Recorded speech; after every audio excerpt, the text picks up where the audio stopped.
বাংলাদেশের যে কোনো জেলার সর্বনিম্ন তাপমাত্রা এবং সর্বোচ্চ তাপমাত্রা কিভাবে দেখবেন আজকের এই ভিডিওতে আমরা সেটা দেখিয়েছি। চলুন আমরা ঝটপট দেখি কিভাবে দেখবেন। প্রথমে আপনাদেরকে একটি ওয়েবসাইটে প্রবেশ করতে হবে। ওয়েবসাইটটার লিঙ্ক আমার এই ভিডিওর ডিসক্রিপশনে দেওয়া আছে।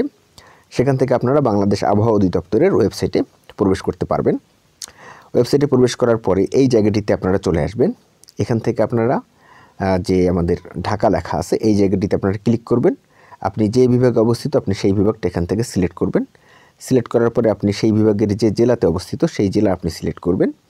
সিলেক্ট করলেই আপনি খুব সহজেই সেই বিভাগের সেই জেলার সর্বনিম্ন এবং সর্বোচ্চ তাপমাত্রা পেয়ে যাবেন। এই যেখান থেকে দেখুন আমরা দেখতে পাচ্ছি বরিশালের পটুয়াখালীর সর্বনিম্ন তাপমাত্রা 11.6 ডিগ্রি সেলসিয়াস এবং ম্যাক্সিমাম তাপমাত্রা অর্থাৎ সর্বোচ্চ তাপমাত্রা 24.8 ডিগ্রি সেলসিয়াস।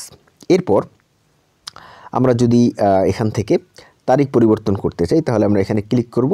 এই জায়গাটিতে ক্লিক করার পরে আমরা সামনের এবং পিছনের বেশ কয়েকটা তারিখের আমরা এখান থেকে তাপমাত্রা দেখতে পারবো। তো এখান থেকে দেখুন আমরা কিন্তু 9 তারিখ 10 তারিখের সর্বোচ্চ সর্বনিম্ন তাপমাত্রা এখান থেকে দেখতে পারবো এবং পিছনে আমরা বেশ কিছু দিনের সর্বোচ্চ এবং সর্বনিম্ন তাপমাত্রা দেখতে পারবো। তো আমি আপনাদেরকে 10 তারিখের সর্বোচ্চ এবং সর্বনিম্ন তাপমাত্রা দেখাচ্ছি। আমরা এই 10 দিব।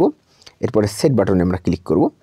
ক্লিক করার পরে এখান থেকে দেখুন এই যে দেখুন আমাদের সর্বোচ্চ এবং সর্বনিম্ন তাপমাত্রা 10 তারিখ পটুয়াখালীর সর্বনিম্ন তাপমাত্রা থাকবে 9.7 ডিগ্রি সেলসিয়াস এবং সর্বোচ্চ তাপমাত্রা থাকবে 27.3 ডিগ্রি সেলসিয়াস এবং সেই সাথে এটা ফগি থাকবে অর্থাৎ প্রচুর পরিমাণে কুয়াশা থাকবে। সানরাইজ এবং সানসেট এটাও আমরা দেখতে পাচ্ছি এখান থেকে। এরপরে আপনারা ইচ্ছা করলে এই জিনিসগুলো এখান থেকে আপনারা ইচ্ছা করলে বরিশাল বিভাগ চেঞ্জ করে আপনি অন্য যে কোনো বিভাগে যেতে পারবেন এবং ওই বিভাগের বিভিন্ন যে জেলা রয়েছে সেই জেলার সর্বোচ্চ এবং সর্বনিম্ন তাপমাত্রা যে কোনো তারিখের জন্য এখান থেকে সিলেক্ট করে আপনি দেখতে পারবেন। আশা করছি ভিডিওটি আপনাদের উপকার এসেছে। ভিডিওটি যদি উপকার আসে অবশ্যই লাইক করবেন। সেই সাথে আমরা আমাদের চ্যানেলে এই ধরনের ইউজফুল এবং ইনফরমেটিভ ভিডিও পাবলিশ করে থাকি। আমাদের চ্যানেলটি সাবস্ক্রাইব করা না থাকলে সাবস্ক্রাইব করে রাখবেন। আজকের ভিডিও এই পর্যন্তই। আগামী ভিডিও দেখার আমন্ত্রণ জানিয়ে আল্লাহ হাফেজ।